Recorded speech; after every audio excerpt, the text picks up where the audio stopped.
Beginilah aksi pengepungan lahan perusahaan Sultan Rafli Mandiri di Desa Mambuk, Kabupaten Ketapang, Sabtu sore. Aksi warga dipicu karena perusahaan tidak pernah membayar penggunaan lahan sejak pertama berdiri beberapa tahun lalu. Bahkan pihak perusahaan tidak pernah menghadiri pertemuan dari masyarakat setempat.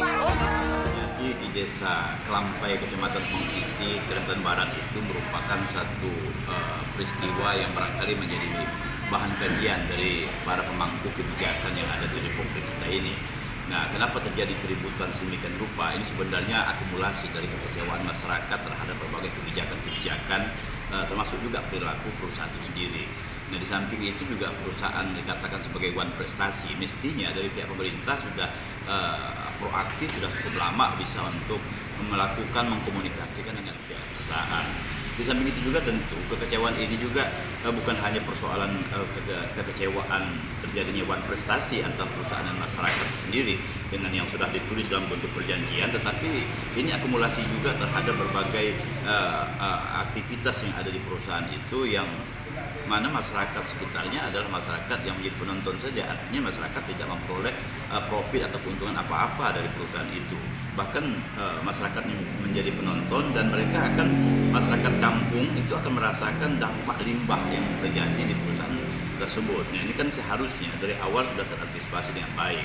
Nah, kita lihat saja bahwa tenaga kerja yang dipekerjakan di situ ada tenaga kerja yang sebenarnya tenaga yang menggunakan fisik saja. Saya pikir masyarakat kita di Desa Kelampai dan Tumbang Titi dan sekitarnya itu sudah sangat mumpuni untuk melaksanakan itu. Tetapi yang terjadi kan malah justru kita mendatangkan tenaga kerja asing atau dari Cina. Ini kan satu hal yang menyampingkan kemampuan dari pihak perusahaan, pihak masyarakat itu sendiri. Nah, samping itu juga tentu dengan adanya operasi perusahaan itu kan hutan-hutan yang ada sekitar itu kan menjadi rusak akibatnya, sehingga hutan itu akan berdampak bagi kesejahteraan masyarakat. Kita tahu bagi masa pedalaman hutan itu merupakan supermarket. Artinya apapun kebutuhan masyarakat itu mereka akan masuk dalam hutan, mereka akan makan, mereka mendirikan rumah, dan bahkan dalam hutan itu ada hal-hal yang sangat sakral sifatnya, ya kan. Nah, tentu saja ini kan merusak juga sosiokultural masyarakat setempat. Jadi sekali lagi, yang lalu biarlah berlalu itu, tetapi ini menjadi bahan kajian tentu bagi pemerintah kita, baik pusat maupun daerah, untuk mencoba melakukan auditing kembali terhadap semua perusahaan yang ada di Kalimantan Barat ini, baik itu dari sisi bagaimana kinerja mereka terhadap lingkungan hidup dan sebagainya, dan apa manfaatnya bagi masyarakat sekitarnya. Kita berharap sebenarnya kehadiran perusahaan itu bukan hanya nantinya mendatangkan devisa atau mendapatkan pajak bagi pemerintah, tetapi masyarakat sekitar juga mesti harus juga disejahterakan, sehingga akan terjadi simbiosisme yang baik antara kedua belah pihak. Perusahaan di satu sisi mendapatkan profit, tapi di sisi lain masyarakat juga akan merasakan kesejahteraannya dengan kehadiran perusahaan itu. Saya yakin betul kalau misalnya masyarakat itu merasa bahwa kehadiran perusahaan itu membawa dampak yang positif bagi masyarakat, kesejahteraan mereka meningkat, tentu mereka jangankan ribut, tentu mereka akan menjaga perusahaan itu sendiri dan mereka merasa bagian dari perusahaan itu. Nah, saya pikir ini perlu menjadi bahan renungan dari semua pihak untuk menentukan sebuah kebijakan publik supaya juga memperhatikan aspek-aspek seperti kepentingan masyarakat sekitar itu. Sekiranya demikian.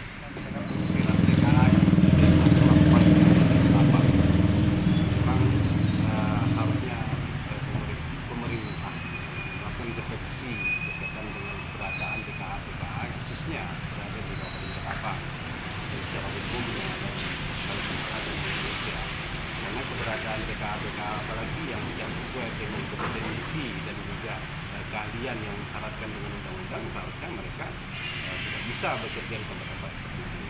Seperti yang kasusnya di Desa Kelampai itu, kebanyakan saya lihat adalah mereka yang memang seperti pekerja kasar, yang seharusnya kita banyak tenaga kerja seperti itu. Kalau menurut undang-undang atau peraturan yang mengatur tentang keberadaan TKA yang berkaitan dengan keahlian khususnya manajerial dan teknologi, dan itu juga ada batas waktunya, sehingga keterimaan masyarakat itu bisa lebih diterima.